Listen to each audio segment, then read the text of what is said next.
မယ်ဖြစ်ပါတယ်။ဒီနေ့မှာတော့ကျမတို့အားလုံးရဲ့ဘဝထဲမှာအနက်ရှိုင်းဆုံးမြင့်တွယ်နေတဲ့မိခင်တယောက်ရဲ့နှိုင်းမဲ့ချစ်ချင်းဆိုတဲ့အကြောင်းအရာကိုနှလုံးသားချင်းနီးနီးကပ်ကပ်နဲ့ခံစားနိုင်အောင်တင်ဆက်ပေးသွားမှာဖြစ်ပါတယ်ရှင်။မိခင်တယောက်ရဲ့ချစ်ချင်းမြတ်တာဟာတရေသားဘဝကလေးကစတင်ခဲ့တာပါ။ကိုယ့်ရဲ့ခန္ဓာကိုယ်ထဲမှာနောက်ထပ်အသက်ရှိလေးတစ်ခုရှိနေပြီဆိုတာသိလိုက်ရတဲ့အချိန်ကစပြီးမျိုးသမီးတယောက်ရဲ့စိတ်နေစိတ်ဓာတ်ဟာ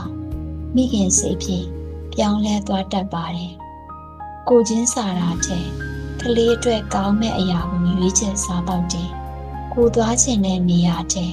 ကလေးအတွက်ဘေးကင်းမဲ့အနေအထားကိုပဲဂရုစိုက်ခဲ့ပါတယ်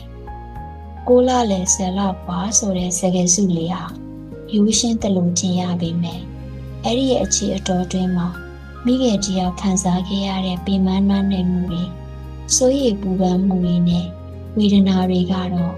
စာပဲလို့ကိုယ်နိုင်မှာမဟုတ်ပါဘူး။ဝေပါချင်းဆိုတဲ့တေမင်းနဲ့တစ်ဖက်စီရင်ဆိုင်ခဲ့ရတဲ့အခိုက်အတန့်မှာတော့